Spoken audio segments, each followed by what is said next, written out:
আপনি অন্তত প্রাক্তন হয়ে যাওয়ার আগে পাপ মুক্ত হয়ে যান এখান থেকে।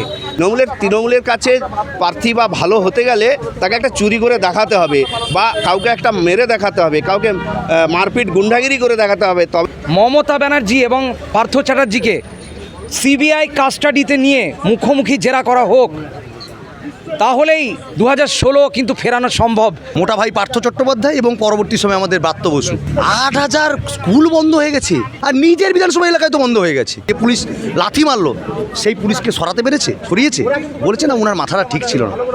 আপনি হচ্ছে এই দুর্নীতি চোর যত রকমের 2 নম্বরই কাজ রয়েছে তার হচ্ছে মাস্টার মাইন্ড আপনি। ভাবুন এই মানুষগুলো চলে গেছেন, আপনারা খবর নিয়ে দেখবেন 1 বছর হয়ে গেল, এখনও পর্যন্ত ওনাদের স্ত্রীরা পেনশনটাই চালু হয়নি, ওনাদের স্ত্রীদের এখনও ডাইং হার্ডনেসে চাকরি দেওয়া হয়নি। কেন দেওয়া হয়নি? উনি কী কাজ করছেন? এত ব্যস্ততা কেন ভোটের জন্য? তো আপনি যতই বলুন, আপনি নিজের যতই শাক দিয়ে মাছ ঢাকাতে চান, আপনার দুর্নীতি ফাঁস হয়ে গেছে মাননীয় মুখ্যমন্ত্রী। 17 রকম প্রাতিষ্ঠানিক দুর্নীতির কারণে নিরপরাধ যোগ্য শিক্ষকরা আজকে চাকরিহারা। চোর ছাড়া টিকিট পাওয়া যায় না। যে দুর্নীতির একটা সাম্রাজ্য গড়েছিলেন, সেই দুর্নীতির সাম্রাজ্যে ভবিষ্যতে কি হবে তিনি তো নিশ্চয়ই বুঝতে পারছেন। সেই জায়গায় দাঁড়িয়ে এখন ভয় কাজ করছে। দাদা 1 বছর হয়ে গেছে, গঙ্গাতে গড়িয়ে গেছে অনেকগুলো জল, কিন্তু মুখ্যমন্ত্রীর কোনো ভ্রুক্ষেপ নেই। এইখানে দাঁড়িয়ে আজকে 1 বছর পূর্তি, মুখ্যমন্ত্রীকে কি বলবে? মুখ্যমন্ত্রী 21শে জুলাই শহীদ দিবস পালন করেন। আমরা এই মুখ্যমন্ত্রীর জন্য আজকের শিক্ষার কালো দিবস পালন করছি। এই মুখ্যমন্ত্রী পশ্চিমবঙ্গের ইতিহাসে একটা কালো অধ্যায় রচনা করে গেলেন। এই মুখ্যমন্ত্রী পশ্চিমবঙ্গের শিক্ষা ব্যবস্থাকে কলুষিত করে গেলেন। এই মুখ্যমন্ত্রী মুখ্যমন্ত্রী 17 রকম দুর্নীতির কারণে মুখ্যমন্ত্রীর সরকারের পরিচালনাধীন 17 রকম প্রাতিষ্ঠানিক দুর্নীতির কারণে নিরপরাধ যোগ্য শিক্ষকরা আজকে চাকরিহারা। তো এই মুখ্যমন্ত্রীর কাছে আমাদের একটাই দাবি, এখনও সময় আছে। আপনি যদি কালিমা থেকে মুক্ত হতে চান, যদি মুক্তি পেতে চান, পশ্চিমবঙ্গকে যদি এই কলঙ্ক থেকে মুক্তি দিতে চান, যোগ্যদের লিস্ট আলাদা করে সুপ্রিম কোর্টে যান এবং যোগ্যদের চাকরি ফিরিয়ে আনুন। আমি একটা কথা বলবো, এই যে ভোট প্রচার চলছে সেখানে মুখ্যমন্ত্রীর ভাষণ শুনলাম, সবাই মানুষ শুনেছে, তিনি নাকি 294টা কেন্দ্রের প্রার্থী। তাহলে চোর যে এই যে চুরিটা হয়েছিল SSC 2016, উনি তখন বলছিলেন আমি কোনো অন্যায় করিনি, আমি কোনো চুরি হয়েছে কিনা জানি না। ও ভোটটা চাওয়ার সময় আমি 294টা কেন্দ্রের প্রার্থী, আর চুরি করবার সময় আমি জানি না। আপনিই জানেন, আপনি হচ্ছে এই দুর্নীতি চোর যত রকমের 2 নম্বরই কাজ রয়েছে তার হচ্ছে মাস্টার মাইন্ড আপনি। তাই জনগণ আপনাকে ঠিক যোগ্য জবাবটা দিয়ে দেবে এই 2026 ভোটে, আশা রাখছি। কথা বলতে পারি যেটা হচ্ছে আমাদের যিনি শিক্ষক বললেন, বাংলার মানুষ কিন্তু এখন বুঝে গেছে। বাংলার মানুষের মাঠে ঘাটে হাটে বাজারে সব জায়গায় অ্যান্ড্রয়েড ফোন। তো আপনি যতই বলুন, আপনি নিজের যতই শাক দিয়ে মাছ ঢাকাতে চান, আপনার দুর্নীতি ফাঁস হয়ে গেছে মাননীয় মুখ্যমন্ত্রী। আপনাকে বলবো, সম্ভবত আপনার প্রায় 70 বছর বয়স। আমাদের সুমন বিশ্বাস স্যার বলেছিলেন, এত বড় কথা বলেছিলেন যে আপনি আমাদের সন্তান স্নেহে ডেকে নিন, আপনি ওএমআরটা দিয়ে বলুন যে আমি ভুল করেছি, এরা যোগ্য, এদেরকে কোনোভাবে হ্যারাস করবেন না। কিন্তু আপনার মাননীয়া কোনো ভালো কথায় আপনার কাজ হয়নি। সুতরাং আপনি অন্তত প্রাক্তন হয়ে যাওয়ার আগে পাপ মুক্ত হয়ে যান এখান থেকে, তা না হলে কিন্তু ভবিষ্যতে আপনি যোগ্য শিক্ষাকর্মীদেরকে যেভাবে কষ্ট দিচ্ছেন, সেরকম কিন্তু আগামী দিনে আমরা সকলে কিন্তু ভগবানকে বিশ্বাস করি। ওই যে আমরা বলি না যে বিচারক ভগবান তুল্য, তাই ভগবান কিন্তু আপনাকে শেষ বয়সে কিন্তু খুব একটা ভালো রাখবেন না। কাজেই শেষ বয়সে হলেও এই পাপটা মোচন করে যান মাননীয় মুখ্যমন্ত্রী। মুখ্যমন্ত্রীকে বিরোধীরা কটাক্ষ করে মহারানী বলে থাকে, সেই মহারানীর পালক মুকুটে কি একটা নতুন পালক এই 1 বছর পূর্তি? না, আমাদের 1 বছর পূর্তিটা হচ্ছে যে এই গত 3/4/2025 যে মহামান্য সুপ্রিম কোর্ট আমাদের SLSTর সমস্ত শিক্ষাকর্মীদের চাকরি থেকে বাতিল করে দিয়েছিল, সেটা তো আর এমনি করেনি। সেটা এই সরকারের দুর্নীতি প্রমাণের জন্য। সরকার যে দুর্নীতি করেছে সেটা প্রমাণিত হয়েছে, এবং ওনারা কোর্টে বলেছেন যে হ্যাঁ দুর্নীতি হয়েছে। তাহলে সেই যদি দুর্নীতি হয়ে থাকে তাহলে সেই দুর্নীতির কেন বিচার হলো না? যারা দুর্নীতি করলো তাদের বিচার হলো না, আর যারা এই দুর্নীতি তারা আবার ভোটে দাঁড়িয়ে পড়ছে। একটা উদাহরণ যদি বলি, পরেশ অধিকারী, যিনি হচ্ছেন 4 মেয়ের চাকরি এই দুর্নীতির মধ্যে ছিল, সে আবার ভোটে দাঁড়িয়েছে। তাহলে কি ওই তৃণমূলের যত যে 294টা কেন্দ্রে আছে, চোর ছাড়া টিকিট পাওয়া যায় না। চোর না হলে, চোরে মদত না দিলে তৃণমূলের কাছে প্রার্থী বা ভালো হতে গেলে তাকে একটা চুরি করে দেখাতে হবে, বা কাউকে একটা মেরে দেখাতে হবে, কাউকে মারপিট গুন্ডাগিরি করে দেখাতে হবে, তবেই তো হবে সে তৃণমূলের কর্মী। আর বিচার ব্যবস্থাকে রিকোয়েস্ট করব, বিচার ব্যবস্থা যদি তার স্বচ্ছ ভাবমূর্তি জনগণের সামনে আনতে পারে, তাহলে প্রয়োজনে মমতা ব্যানার্জি এবং পার্থ চ্যাটার্জিকে সিবিআই কাস্টাডিতে নিয়ে মুখোমুখি জেরা করা হোক। তাহলেই 2016 কিন্তু ফেরানো সম্ভব, যদি বিচার ব্যবস্থার কাছে সর্বোচ্চ ক্ষমতা রয়েছে। বিচার ব্যবস্থা পারে আমাদেরকে ফিরিয়ে নিয়ে আসতে। প্রয়োজনে, খুব জোর গলায় বলছি, প্রয়োজনে মমতা এবং পার্থ চট্টোপাধ্যায়কে একসাথে কাস্টাডিতে নিয়ে জিজ্ঞাসাবাদ করা হোক মুখোমুখি। তাহলেই জানবো যে বিচার ব্যবস্থা আরও স্বচ্ছ। যদিও সরকারের একটি উপায় রয়েছে, আমরা মনে করি, আমরা তো আইন জানি না, তবে আমরা আইনের ছাত্রদেরকে তৈরি করি, তবুও কিছুটা জানা আছে। তো সেই হিসাব থেকে বলছি, যদি সরকার তার যদি সদিচ্ছা থাকে 2016কে ফিরিয়ে দেওয়ার, তাহলে উনি জানেন কে কে বৈধ কে কে অবৈধ। সেই ইতিমধ্যে কিছু অবৈধর তালিকা প্রকাশ হয়েছে।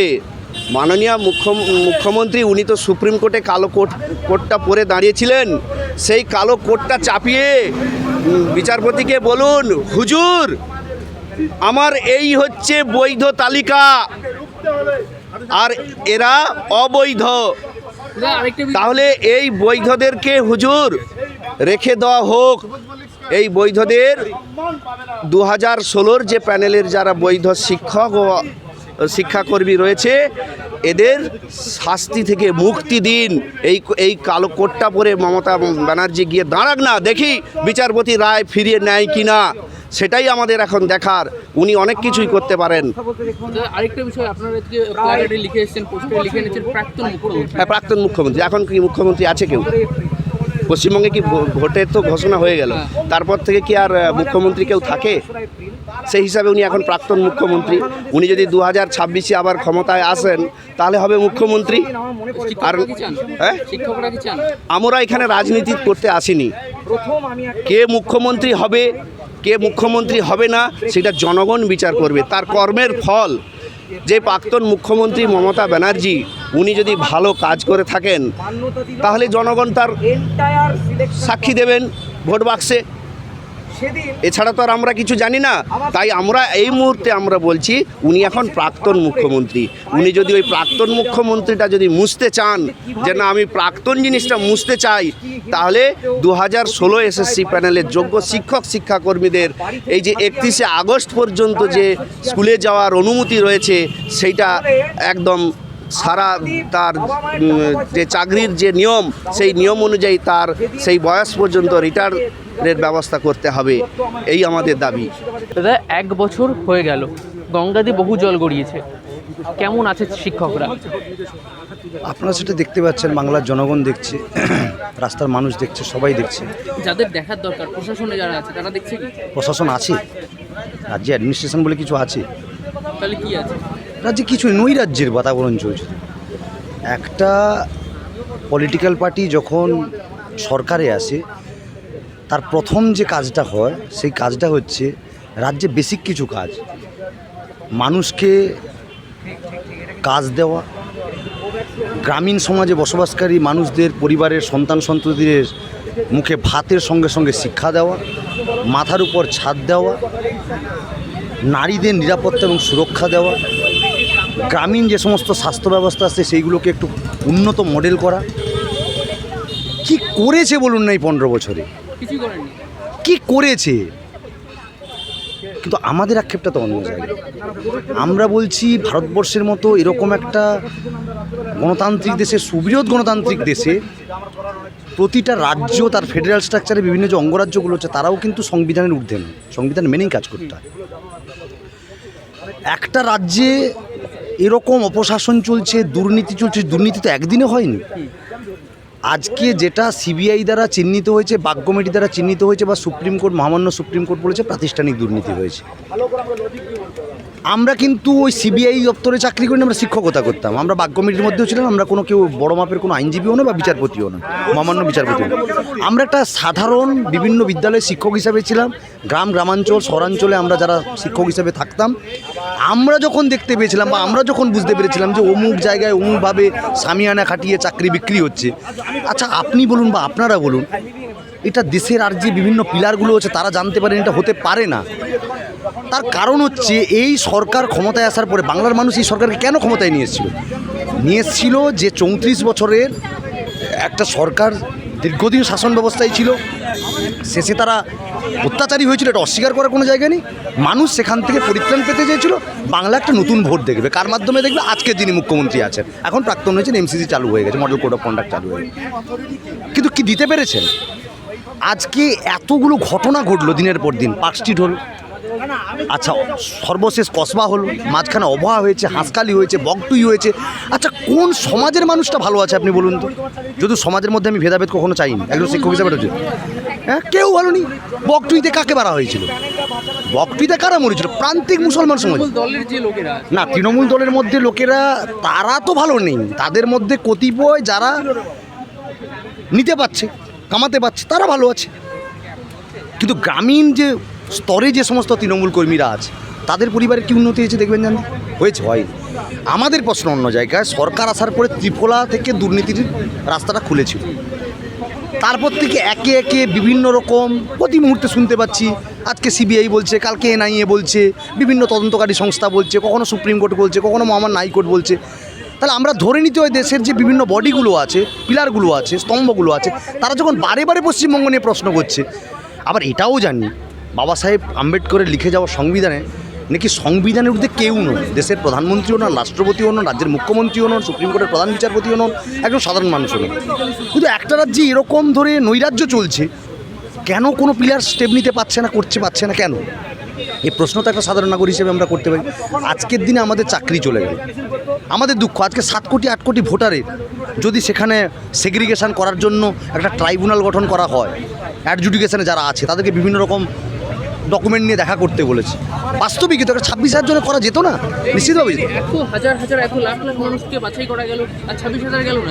এইটা এখানেই তো ব্যাপারটা, যে আমাদের বিচার ব্যবস্থার প্রতি আমাদের পূর্ণ শ্রদ্ধা আছে, আস্থা আছে, কিন্তু আমরা আস্থা রেখে, শ্রদ্ধা রেখে আমরা পেলাম কি?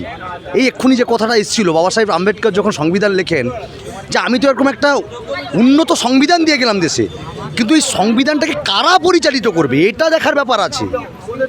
দেখুন, একটা সংবিধান, আপনার একটা বিদ্যালয় দেখা, আমরা বারে বারে বলি, একটা পরিবারের যদি মাথা, ধরুন আমার পরিবারের মাথা হচ্ছে আমার বাবা, মাথাটা যদি খারাপ হয়ে যায় তো সেই পরিবার বাকি সবাই তো, মাথা যদি ক্যান্সার হয় তো গোটা স্বাভাবিকভাবে গোটা শরীরে ছড়িয়ে পড়বে, মানে পরিবারের অন্যান্যদের মধ্যে ছড়িয়ে পড়বে। তাহলে কে এই সংবিধানটাকে পরিচালনা করবে? কে বা কারা? তারা যদি দুর্নীতিগ্রস্ত হয়, তাদের যদি লুটের মানসিকতা থাকে, তাদের যদি সিন্ডিকেট করার মানসিকতা থাকে, তাদের যদি কাটমানি করার মানসিকতা থাকে, তাদের যদি খুন করার মানসিকতা থাকে, হয় না। আজকে সুবলবাবু জানেন, তো আমাদের জঙ্গলমহলের একজন শিক্ষক ছিলেন, এদের কত লড়াই করতে হয় জানেন? ভীষণ লড়াই করতে হয়। আমরাও ফার্স্ট জেনারেশনে চাকরি পেয়েছি, আমরাও সাধারণ পরিবারের ছেলে, কিন্তু আমরা এই গ্রামের ছেলে মুড়ি পান্তা খেয়ে আমরা বড় হলেও পরিবারের লোক এইটুকু বুঝতে পড়াশোনাটা করতে হবে জোরপূর্বক। কিন্তু এদের পরিবারে, এই সমস্ত পরিবারে, আদিবাসী পরিবারের যে সমস্ত সন্তান সন্ততি, তাদের মধ্যে সেই সামাজিক যে ভাবনাটা, পরিবারে যারা পূর্ব প্রজন্মের মানুষরা, তারা এটা বোঝে না। তাহলে তাকে সেই অসম লড়াইটা লড়ে সে আজকে চাকরিটা পেয়েছে, তার চাকরিটা চলে যাওয়ার কারণে তিনি আজকে চলে গেলেন।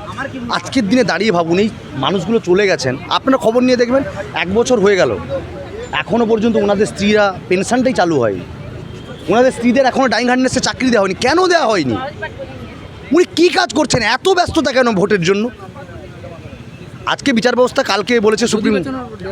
হ্যাঁ, গদি বাঁচানোর তো ব্যস্ততা। তার কারণটা হচ্ছে এখন যে সমস্ত অপশাসন তিনি চালিয়েছেন, যে দুর্নীতির একটা সাম্রাজ্য গড়েছিলেন, সেই দুর্নীতির সাম্রাজ্যে ভবিষ্যতে কী হবে তিনি তো নিশ্চয়ই বুঝতে পারছেন। সেই জায়গায় দাঁড়িয়ে এখন ভয় কাজ করছে মানুষকে, এখন মানুষের কাছে যাচ্ছে, এখন বলতে হচ্ছে যে এর পরের বারে আমি ঘুরে এলে আমি লাখ লাখ কর্মসংস্থান তো করবো। তো আপনি 2 কোটি চাকরি দিয়ে দিচ্ছেন, 7 কোটির মধ্যে 2 কোটি চাকরি দিয়ে থাকেন, তাহলে আবার আপনি কর্মসংস্থানের গল্পটা আবারছেন না।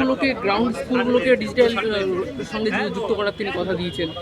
আপনাদের একটা কথা বলি, আপনারা জানেন না, আবার হয়তো জানেন, বিদ্যালয়গুলোতে আগে যে সরকারই আসুক একটা এশিয়ার গ্র্যান্ড দেওয়া হতো, অনেক ভেতরের কথা বলছি, 2 লাখ করে দেওয়া হতো। বিদ্যালয়গুলোতে রিপেয়ারিংয়ের একটা গ্র্যান্ড আসতো, খোঁজ নিয়ে দেখবেন তো। ওই গ্র্যান্ডকে কমিয়ে দেওয়া হয়েছে। এখন বিদ্যালয় চক কিনতে গেলে বিদ্যালয়ের ভাবতে হয়, যে চকটা নেই একদম না গেলেও স্কুল তার বিভিন্ন ফান্ড থেকে বাঁচিয়ে করে। আমি বলবো না যে আমার টাকা দিয়ে দিচ্ছে, আমি বলছি না, আমি বলছি কি, ধরুন স্কুলের নিজস্ব কোনো একটা আর্নিংয়ের ব্যবস্থা, ধরুন আমার গ্রামীণ স্কুলে চাকরি করি, আমার স্কুলে একটা পুকুর আছে, সামান্য কিছু রোজগার হয় বিদ্যালয়ে, তাহলে সেখান থেকে হোস্টেলের ছেলেপুলেরা খাওয়া দাওয়া করে, মেসের ছেলে, কতগুলো স্কুলে হোস্টেল বন্ধ হয়ে গেছে জানেন? ওগুলোতে পড়ে কারা? গ্রামীণ শিক্ষা ব্যবস্থায় পড়ে কারা? গ্রামের দিকে কোনো প্রাইভেট স্কুল ছিল না, এখন গ্রামের দিকে যান রমরুমে প্রাইভেট স্কুলগুলো ভর্তি হয়ে গেছে।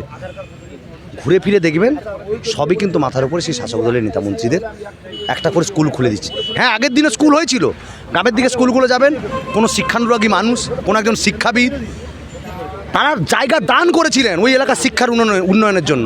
আর এমন একটা অপদার্থ শিক্ষামন্ত্রীকে আমরা এই 15 বছর কালে পেয়েছি। আমি প্রথম শিক্ষামন্ত্রী, স্কুল শিক্ষামন্ত্রীর কথা আমি বলবো না, রবীন্দ্রনাথ ভট্টাচার্য মহোদয়ের কথা বলেন, বেশি দিন থাকেননি। তারপরে যে 2টো শিক্ষামন্ত্রীকে আমরা পেয়েছি, মোটা ভাই পার্থ চট্টোপাধ্যায় এবং পরবর্তী সময় আমাদের ব্রাত্য বসু, 8,000 স্কুল বন্ধ হয়ে গেছে। এটা ভাবতে পেরেছেন? নিজের বিধানসভা এলাকাতে, আর নিজের বিধানসভা এলাকায় তো বন্ধ হয়ে গেছে। প্রাইমারি স্কুল বন্ধ হয়ে গেছে, মানে যেখানে মানুষ বাড়ির ছোট সন্তান, প্রাথমিক শিক্ষা, তারা আবার নাকি বাংলা ভাষার জন্য নাকি আন্দোলন করে, বাংলা ভাষাকে বাঁচাতে হবে। ওই গ্রামীণ প্রাইমারি স্কুলে কী ভাষা শেখানো হয়, ওখানে কী বর্ণ শেখানো হয়, ওয়া কখই শেখানো হয়, ওই স্কুলটাই বন্ধ করে দিচ্ছে। কি চাইছে? আবার বলছে আমি বাংলাকে রক্ষা করছি। বাংলাকে আপনাকে রক্ষা করতে হবে না। বাংলা এত ঠুনকো স্টেট ছিল না, বাংলা শিক্ষা, সংস্কৃতি, শিল্প সব দিক থেকে বাংলা ছিল এগিয়ে। হুইলচেয়ার দেবো এরকম একদম। বাংলায় কি নেই, কোন জগতে কিংবদন্তি মানুষ এই বাংলায় নেই? আপনাদের সামান্য বলছি হেয়ার স্কুল, হিন্দু স্কুল, টাকি স্কুল, কলকাতা শহরের মধ্যে বলছি, স্কুলগুলোতে যান, কতগুলো করে পোস্ট ভ্যাকেন্ট পড়ে আছে। স্কুলগুলোতে লাইব্রেরিগুলোর অবস্থা দেখবেন যান, গ্রামীণ স্কুলগুলো যান, মানে বিজ্ঞান বিষয়গুলোর যে ল্যাবরেটরি, সেই ল্যাবরেটরিগুলোর অবস্থা দেখে আসুন, কিচ্ছু নেই। আর শিক্ষাকে যদি একটা ভেঙে দিতে পারে, সমাজ ব্যবস্থা ভাঙতে আর কোনো শাসন করতে, শোষণ করতে, লুণ্ঠন করতে যে কোনো শাসকেরই সুবিধা হয়। আর একটা জিনিস দেখতে পাবেন, পশ্চিমবঙ্গ কেন, ভারতবর্ষ কেন, পৃথিবীর কোনো দেশে দেখাতে পারবেন না শিক্ষককে কেউ লাথি মারছে। আপনি দেখবেন, আপনি যেই প্রফেশনেই থাকুন, আপনিও যে আজকে বুম নিয়ে দাঁড়িয়েছেন, আপনার মাস্টারমশাইকে দেখলে আপনি পায়ে হাত দিয়ে প্রণাম করেন। দেশের রাষ্ট্রপতি রামনাথ কোবিন্দ মহোদয় দেখবেন জাতীয় শিক্ষক দিবসের দিন তার মাস্টারমশাইকে পায়ে হাত দিয়ে, তিনি তো সাংবিধানিক প্রধান, দেশের সর্বোচ্চ জায়গায় তিনি বসে আছেন, কিন্তু তারপরেও মাস্টারমশাই, কারণ তিনি ওই জায়গায় বসেছেন, কোনো না কোনো মাস্টারমশাইয়ের অবদান তার আছে তার জীবনে। আর সেই মাস্টারমশাইকে যে পুলিশ লাথি মারলো, সেই পুলিশকে সরাতে পেরেছে, সরিয়েছে, বলেছে না ওনার মাথাটা ঠিক ছিল না। তাহলে সবসময় যে দায় এড়িয়ে যাওয়া, এই যে মানুষকে প্রভোকেশান দাও যে তাহলে তুমি কিন্তু আবার লাথি খেতে পারো, তুমি কিন্তু আসবে না, কিন্তু প্রকারান্তে ক্ষতিটা কিন্তু নিজেরই করেছেন। আমাকে তো ডেবরাতে মেরে ফেলল, সুবলবাবু ডেড বডি নিয়ে যাওয়ার সময় অশ্রাব্য ভাষায় গালিগালাজ একটা এসআই করেছিল। শিক্ষককে করা যায়? এই যে মৌলিকত্বটা বাংলার যে হারিয়ে গেছে, এটাকে পুনরুদ্ধার করতে হবে। তার জন্যই তো আমাদের লড়াইটা লড়ছি, আমাদের শুধু চাকরি ফিরে পাওয়ার লড়াই নয়। একদম।